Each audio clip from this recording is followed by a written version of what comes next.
last week about my looking for a buyout and trying to leave here and all that. It's categorically false. There's zero truth to any of that. Glad I'm here. We're working towards our goals and the process. Had great support from Chancellor Roberts, Bubba, Steve, and so forth. Mike Lombardi. It's been those people have all been great, and I appreciate all their help and everything. And we just believe very much in the process. Kind of like Bill Walsh said, the score will take care of itself. And I've always believed that. You just got to keep working and grinding away, and that's exactly what we're doing. So, we had a good week last week on the field. A lot of improvement individually, both physically and from a football fundamental standpoint, and by units, obviously, guys that work together, offensive line, DBs, punt team, and so forth. So, we're a team of teams, and all those teams are all striving to be the very best that they can in the unit that they represent. So, looking forward to really turn our focus full speed ahead here towards Cal. This is a program that has some similarities to us. I've certainly coached against and worked with Coach Rivera. Ron Rivera out there is the general manager. Coach Wilcox is a very good defensive coach. They do an excellent job, and they've had some impressive games this year. It's a good win for them against BC. Some of their key players, stepped up for them and made some impressive plays. They have some good skill players. Certainly, Sagapulu at quarterback, is having a good year. As a freshman, they got some big receivers. DeJesus is an explosive returner and kind of slot receiver. He does a lot of things for them. And then defensively, they have a couple of really good pass rushers and good secondary players as well. And, they made some big plays for them, in their wins.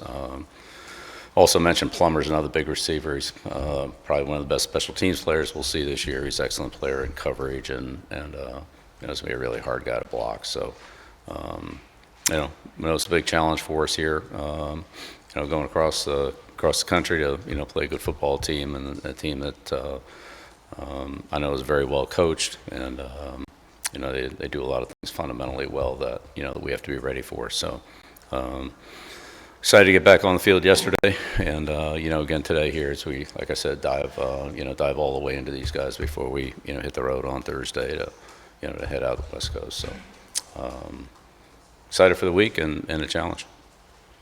We'll open it up here front row this afternoon. Andrew Jones, starting with 24/7. What was the reason behind the statement you put out last Wednesday, and was it your idea to put the statement out? Yeah, just for clarification, I mean, there was a lot of things that, some things that were reported that were just, factually totally inaccurate, and so I want to make sure we cleared those up. And it was your idea to put it out because Bubba also released a statement at the same time. Is it something that... Yeah, it was a joint. Yeah, it was joint. Yes. Second row left, coach. Hey, Bill Powell, WRL. Last week, myself, others around the country reported that there was divided locker room, culture issues within the program. What do you have to say to the claims that people are making in this building and around this program? Yeah, I mean, I'm with all these people every day, coaches, players on the field. Our guys work hard. They have a great attitude, great energy, and we've shown a lot of improvement. We've made a lot of improvement. I think that's exciting for all of us to see. Certainly for the individual players to see it, in the units that they work with. So, I don't know what kind of perspective some of those people have that are saying that, but I think anybody that's around it on a daily basis would see that. And I'm sure the players all see the improvement that they're making as this coaching staff. Respectfully, Bill, last game was 28-3 the first quarter, people clearing out after halftime. Statistically, UNC has gone from a perennial bowl contender to statistically one of the worst teams in college football right now. And people in this building are upset, fans are upset, the people that brought you here stuck their necks out to bring you here. Can you acknowledge, you're telling me that you believe this process is working? Yeah, 100%. Yeah, absolutely. Yeah, it's a learning curve. We're all in it together, but we're making a lot of progress, and the process will eventually produce the results we want to produce, like they have everywhere else I've been. So I'm very confident in that. Players are working hard, they're getting better, and we're going to continue to do that and improve. Do you expect any changes to be made among coaching staff or just in how you run the program? Yeah, we're going to do everything we can every day to continue to improve. That's what we do. Front row on the right here, Coach. Noah Weisskopf with Target 24/7. All things considered, how much, I guess, do you see this program? Is it in a rebuild, or what is your vision for the program right now? Is it a rebuild? Again, where we are right now is where we are, and we're working hard every day to get better, and we're getting better. Obviously, there are other components to it in terms of recruiting and so forth that will all come into play later. But right now, our team is committed to having its best week of practice, going out there and playing well against Cal. We're 2-3, and we're trying to get back on track, and that's what we're working to do. Right next to him, Coach. Hey, Coach Grant Sasser, editorials on that side. What measures are you taking to ensure the team remains united despite all the distractions going around the program? Yeah, well, again, what I see out there every day is guys ready to practice, practicing hard, preparing well, and getting better. I think the team is, obviously, we're all a little frustrated in the results, but the only thing we can do is continue to work and improve, and that's what we're doing. Guys have a good attitude, and they're in here working every day, and as I said, we've made a ton of progress, both physically, in our strength, speed, stamina, all those things, and in terms of our execution on the field. But obviously got off to a slow start against Clemson, and it's not the way to win, but we'll hopefully play better and at the beginning of the game stay competitive and start winning. And throughout the week, what have you seen from the players' reactions to everything, and how do you get them to kind of manage all that? Because I know college kids are different from professional athletes, and is there a change in approach in how you deal with everything? Yeah, what I see is what I see. I'm just telling you what I see. Our team comes in, they work hard, they're well prepared, they go out there and practice hard, and they get better. So that's what we're going to keep doing. That's all I can tell you. Center third row, Coach. David Hill with ESPN. Obviously, we've had marked success at the NFL level and wanted to bring a lot of that experience to this program, but there is a much different landscape within college football than the NFL. Do you feel like you made some mistakes and just some assumptions maybe that you made early that you wish you could kind of go back and change now, or things that you'll do different as you move forward than when you first got here? Yeah, we evaluate everything we do on a regular basis, whether it be weekly or at the end of spring football or at the end of a recruiting cycle or whatever it is, mid-season here, and so forth. So yeah, we're always looking to improve and look self-analysis and also analysis of the team and the program, what we can do better. But we're always looking to get better. Like that'll never change, and it's always been that way for me. So Evaluations thus far that you say like, all right, we probably didn't have that exactly how we wanted it. Honestly, I've never had a season or a week or a game where it wasn't the case. There are always things we can do better, and it's always things that we are trying to find a better way or a more efficient way to do them. So that'll never change. Left second row, Brian. Yeah, Bill, Brian Murphy with WRL. I know Michael's here, but the process of evaluating talent and bringing talent into the program, there's been a lot of stories about that process, especially at the beginning, before the spring portal. Did you get a sense that the way you guys are putting this team together needs to change as you move forward? I know you've talked about bringing in 40 new players, but that transition from pro to college and Talking about before the spring portal, going back to December. 70 new players. There's been reports. Yeah, look, when we got here, we had 3 defensive linemen. I mean, you can't practice with 3 defensive linemen. We went out and signed a lot of players. We signed players who didn't have offers or offers that they didn't want that were still, that had kind of, let's call it, slid through the cracks in terms of the recruiting process. We signed players in the transfer portal that were available. We were late in the running on a lot of them. We were late on in relationships. We were late on it in contacts, and we ran out of time. We did the best we could. I think Michael and his staff did a great job of upgrading the roster, and then it was upgraded again in the spring after spring ball. And I mean, our football team's a lot better than what it was at the end of spring ball, I can tell you that. I think that, in terms of the opportunities we had, could we have done, some things, going after some different players or whatever? I'd say, we got the ones that we got, and there were others that we were after that we didn't get. But when you come in late on the recruiting end and on the portal end, we had a better chance in the second portal than we did in the first portal. And I think the results of that speak for themselves. Like, those are some of our best players. So, One area you think you'll change the way you do business moving forward? Well, I think we'll take advantage of every opportunity we have to improve the team, whether that's in the recruiting or whether it's in transfer, or most importantly, in developing the players that are here. Like that, this is a developmental program, like every program is that I've ever been a part of. The idea is to get our players and get them better, get the best ones we can, and then the ones that are here, work hard, coach them, and let them improve. But in terms of bringing in new players, I would say based on what the roster was when we got here, I think we did the best that we could. Could it have been better? We did the best we could. Right next to him, Coach Chris Lee from the WRL. You've mentioned a couple times the improvements and progress that the team has made. I just want to know whether those improvements specifically and how do you expect that to play out? How do you grade that for this Friday night? Yeah, well, look, again, everybody's most interested in the final score, and I'm at the top of that list. But again, it's a process. Coach Saban's talked about it, Bill Walsh has talked about it, I've talked about it. You build a culture, you build a program, and eventually the results will, they'll come. So when will that happen? Hopefully as soon as possible. But I saw that in Cleveland. I saw it with the Giants. I saw it certainly at New England. That's what it was. And so when we're at that position, when we're working hard to get there, we'll see when that is. Then we'll all know it. So, that's the best I could tell you. I can put a timetable on it. I'd say revisionist history is not, it is what it is. We looked at what we did. There's sort of some things we could do better going forward. Sure, of course. Just like anytime you go through something a second time. But again, from where the team was when we got here to where it is now, we made tremendous improvements in our speed, our strength, our explosiveness, with really relatively few injuries. Very few, to be honest with you. And so, therefore, those players have all improved, and they've improved on the football field. And there'll be a score change at some point here, hopefully this weekend. front row left. Bill Adam Smith, Inside Carolina. Some of the discontent that's been swirling about has been aimed at Mike Lombardi. I'm wondering if, given that, have you all gone back and tried to revisit the way you're communicating with the players in this program, the recruits?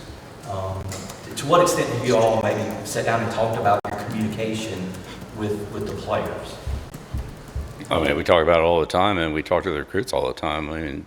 Mike talks to the recruits and their families and their parents on I would say weekly basis. We talk to the recruits every week. As a staff, we call our recruits, our commits, some other players who are still, let's say, in some degree of not committed. We do that on a regular basis. So, not really sure what exactly you're referring to. We can't do it full time because we're trying to coach the team, get ready for games. But every single week, we talk to our commits and other recruits, both in 26, 27, and in some cases in 28 classes. I was out this weekend. I saw a number of players, a couple of high school games, same thing 2 weekends before, where I saw players who had made commitments to us and other players, I said, who were in some state of decision making, let's call it. And so we're all active doing it. The coaches are active, but as far as the phone calling and communication with our players and our recruits and their parents and their coaches, we do a lot of that. And we've had numerous kids.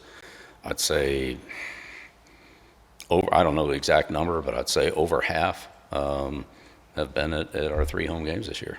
So, and there's more coming, in our subsequent home games that are following here. So, those kids have already made commitments to be here, including, as I said, some players who are still undecided. So, Front row center field. Bill, Rob Baxley, Fable Observer. As you try to get some positive traction with this group on the field in games, is there any particular experience or something with a former team that you've gone back to try to help these guys navigate where they are and try to get some momentum moving forward? yeah, look, the biggest thing for our players is to continue doing what they're doing. They see the results, they see the improvement.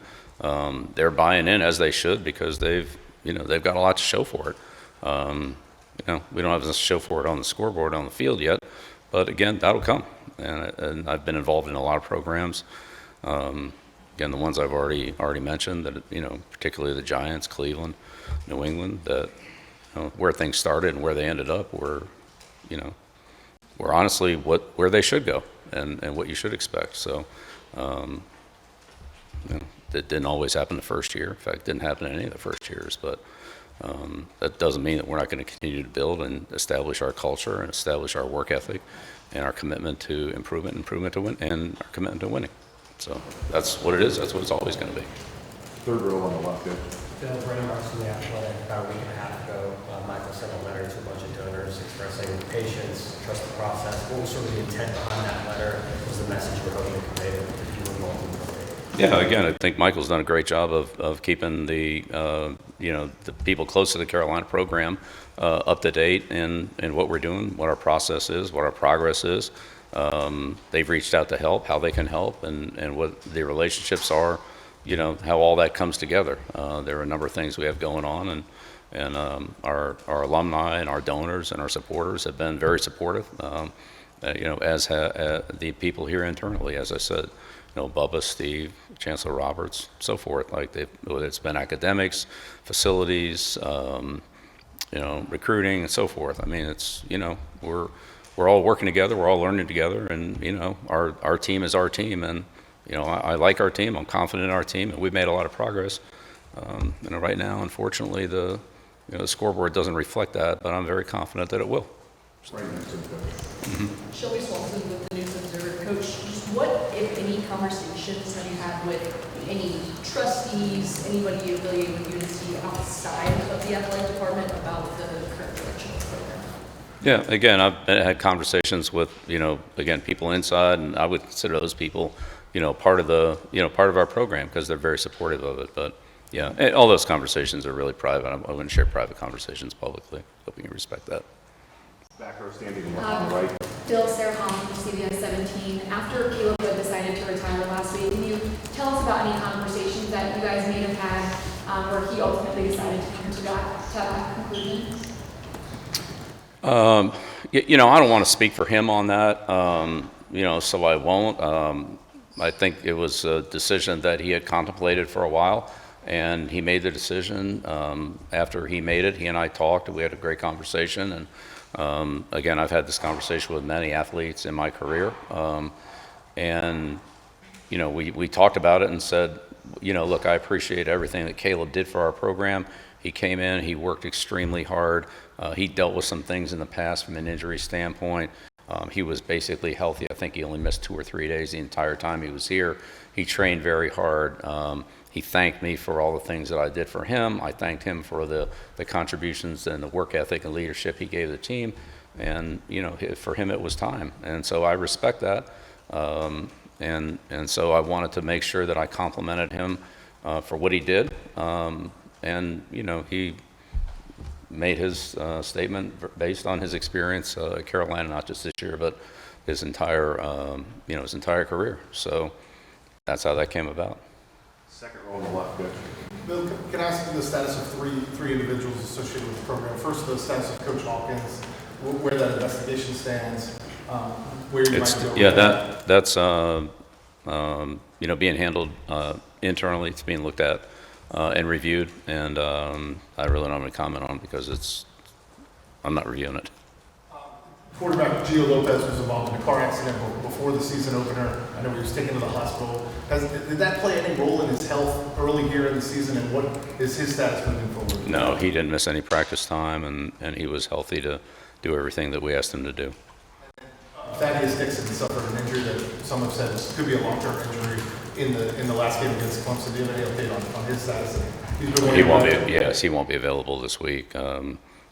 He'll be at least a couple more weeks. I'm not sure exactly how that's going to turn out. We'll just take it day by day or week by week here for a couple weeks and see. But Thad was certainly one of our best players. Trained very hard. Was one of our team captains. Gave a lot of leadership to the team. Is one of our most experienced and oldest players. He's played a lot of football. Seen a lot of football. So it's a tough injury for him, especially kind of a non-contact, when he landed, it kind of hit in a weird place. And so it was, not like, I don't want to say normal injuries, but, it's kind of different. And, I've seen him, I've talked to him. He's a great competitor. He's already bouncing back, and we'll see what happens. Third row on the right here. Bill, Brian McGowan on the Daily Tar Heel. 5 games in, is this where you expected things to be? Is this process kind of in your view going to take longer than Yeah, I never have expectations. My expectations are to have good days, string good days together, and go out and compete at our highest level. And so we're always striving for that. So I'm not going to make predictions or have expectations other than on a daily basis to achieve what we hope to achieve that day. And we always fall short of it. There's never perfection, but that's always your goal. And you try to come back the next day and move to a higher level. And that's what we've been doing since we arrived here. Well, that was the off-season training program, spring ball, training camp, and our daily practices out there. So we're going to continue to do that. Back row on the right. Michael Perchik, ABC 11. Two-part question. First, what communication have you had with recruits over the past week or so? With who? Recruits, commits. Right. I think I just answered that question. We talk to them on a weekly basis. I was at a couple games this weekend. We had other coaches out. We talk to our players regularly, not only our recruits, but also, as I said, others who are, let's call it undecided. Some who have committed to us, which is a high number. We're somewhere around in the 40 range. But there are others who, still are considering us along with other schools and, haven't made a determination or a commitment yet. Can you walk us through the differences in terms of recruiting high school players versus those in the transfer portal? Are you looking for different traits? You're looking for fits in the system? What's kind of your mindset? Yeah, we really want to build our team through, high school recruits, kids that, come here and spend, their whole career here. Unfortunately, we don't have a lot of those players on our team right now. There's only about a small handful of them who were recruited here, who are starters, who are significant playtime players. So our foundation is as good as what we want it to be. I think the transfer portal is similar to NFL free agency, where you have players that are available that can help you support an area that maybe you're a little where you feel like that position can help your team. And we don't want to bring in as many transfer players as we brought in, but honestly, we needed to, we had to. They just weren't here, especially at certain positions where we just honestly couldn't even practice with what the roster looked like in December. So again, going forward, I think the picture will look quite different than what it looked like this year. But like that being said, we'll always look for players and people that will help our program regardless of where they come from, whether they're from another school or from high school or again internally here that just develop and become contributors. So we're in the business of developing players. That's what we've done. That's what we're going to continue to do. And Mike and his staff are looking everywhere for those players, not just talent, but the right kind of people and that have the right work ethic and team first attitude to bring into this program. We've got time for 3 more on the right, and we'll finish up with 2 on the left. Go ahead, sir. Coach, it turned out to be kind of funny, but did you realize that you were calling Herb Street during the game day on Saturday night? I did not. He texted me and said, can we have a quick conversation about this? And I said, sure. And so I just dialed it, and of course he didn't answer. So, yeah. But Kirk's. I have great respect for him, and I've worked with him a number of times, so no, I didn't realize he was on the air. Yeah, no problem. Go ahead. Hi, I'm Kristen Severance. I run the documentary unit at WRL. I remember when you announced the 80 docu-series, which was a lot of excitement about that. Who scrapped that project and why? It's still a work in progress, and we're working through a few logistics on it. So no real update at this time, but there will be something.